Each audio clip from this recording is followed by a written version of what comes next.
ಯಾಕೆ ತಲೆಗೆಡ್ಸ್ಕೋಬೇಕು? ಹೆಂಗೂ 3 ಹೊತ್ತು ಊಟ ಆಗ್ತೀಯಾ? ನೆಮ್ಮದಿಯಾಗಿ ತಿನ್ಕೊಂಡು ಹೆಲ್ತ್ನ ಕಾಪಾಡ್ಕೊಂಡು ಜಾಲಿಯಾಗಿ ಚಿಲ್ ಮಾಡ್ಕೊಂಡು ಇರ್ತೀನಿ. ಆದ್ರೆ ಏನಾದ್ರೆ ಯಾವತ್ತಾದ್ರೂ ನೀನೊಂದಿನ ಶಾಂತಿನ ನನಗೆ ಮೀಟ್ ಮಾಡಿಸೋ ಟೈಮ್ ಬರುತ್ತಲ್ವಾ? ಪಾಪ ನೀನು ನನ್ನ ಎಷ್ಟು ದಿನ ಅಂತ ಕಿಡ್ನಾಪ್ ಮಾಡ್ಕೊಂಡು ಇಟ್ಕೊಳಕ್ಕಾಗತ್ತೆ? ಅವಳನ್ನ ನನಗೆ ಮೀಟ್ ಮಾಡಿಸ್ತೀಯಾ? ಆವಾಗ ನಾನೇನ್ ಮಾಡ್ಬೇಕು? ಮಾಡಿ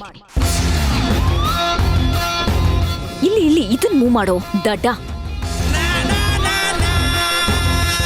ಒಂದು ಮಾತು ಮಾತ್ರ ಸತ್ಯ,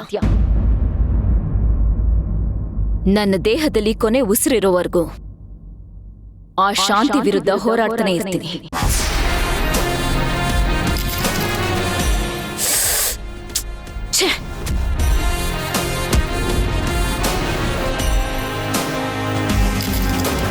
ಎಸ್, ಭಿನ್ನಾದೆ ನೋಡಿ. ನನಗೊಂದು ಚಿಲ್ಡಾಗೆ ಬನಾನಾ ಮಿಲ್ಕ್ ಶೇಕ್ ಮಾಡ್ಕೊಡ್ಬೇಕು, ಜಾಸ್ತಿ ಐಸ್ ಹಾಕಿ. ಓಕೆ,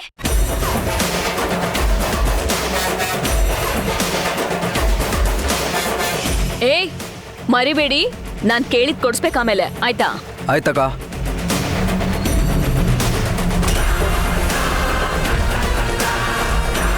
ಈ ಅರ್ಚನಾ ಪ್ರಯತ್ನ ಮಾಡಿದ್ರೆ ರಿಸಲ್ಟ್ ಬಂದೇ ಬರುತ್ತೆ. ಒಂದು, ಈ ಭೂಮಿ ಮೇಲೆ ನಾನಿರ್ತೀನಿ, ಇಲ್ಲ ಶಾಂತಿ ಇರ್ತಾಳೆ. ನಾವಿಬ್ರು ಮೀಟ್ ಮಾಡೋ ಟೈಮು ಬರುತ್ತಲ್ವಾ? ಆಗ ಅದು ಅವಳ ಕೊನೆ ದಿನ ಆಗಿರುತ್ತೆ, ಇಲ್ಲ ನನ್ನ ಕೊನೆ ದಿನ ಆಗಿರುತ್ತೆ ಅಷ್ಟೇ. ನಾನೀಗ ಹಸ್ತಿರೋ ಹುಲಿ ತರ ವೇಟ್ ಮಾಡ್ತಿದ್ದೀನಿ. ಅವಳು ನನಗೆ ಅರ್ಧಂಬರ್ಧ ಹೊಡೆದು ತಪ್ಪು ಮಾಡಿದಾಳೆ. ಆ ಶಾಂತಿ ಸಾವು ನನ್ನ ಕೈಯಲ್ಲೇ ಆಗುತ್ತೆ. ನಾನೇ ಅವಳನ್ನ ಕೊಲ್ಲಬೇಕು. ಕೊಲ್ತೀನಿ, ಕೊಂದೇ ಕೊಲ್ತೀನಿ.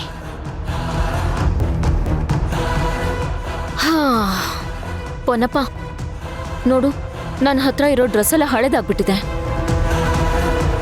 ಎಷ್ಟು ಹಳೇದಾಗಿದೆ ನೋಡು ನೋಡು. ಅದಕ್ಕೇನಿವಾಗ ನಿನ್ ಕರ್ಕೊಂಡು ಶಾಪಿಂಗ್ ಹೋಗ್ಬೇಕಾ? ಶಾಪಿಂಗ್ ಕರ್ಕೊಂಡು ಹೋಗು ಅಂತ ಹೇಳಿದ್ನಾ? ಅವಳೆಲ್ಲ ಆರ್ಡರ್ ಮಾಡಿ ಕಳಿಸ್ತಿದ್ದಾಳಲ್ಲ ನನಗೆ ಅಂತ ಆ ಶಾಂತಿ. ಅವಳಿಗೆ ಹೇಳು, ಅವಳ ಸೈಜಲ್ಲೇನೆ ಸ್ವಲ್ಪ ಕಲರ್ಫುಲ್ ಆಗಿ ಕಳ್ಸೋದಕ್ಕೆ ಹೇಳು. ಬರೀ ಡಲ್ ಕಲರೇ ಕಳಿಸ್ತಾಳೆ. ಓಕೆ, ಅರ್ಥ ಆಯ್ತಾ? ಪ್ಲೀಸ್ ಬೇಗ ಬಾಯ್. ಏನಿವ್ಳು ಇಷ್ಟು ಆರಾಮಾಗಿದ್ದಾಳಲ್ಲ, ಈ ಥರ ಎಲ್ಲ ಮಾತಾಡ್ತಿದ್ದಾಳಲ್ಲ, ಏನಾಗಿದೆ ಇವಳಿಗೆ? ಹೀಗೆ ಬಿಡಬಾರ್ದು, ನನಗೆ ಎಡ್ವರ್ಟ್ ಆಗುತ್ತೆ. ಮೊದಲು ಮಂತ್ರಕ್ಕೆ ಫೋನ್ ಮಾಡಬೇಕು.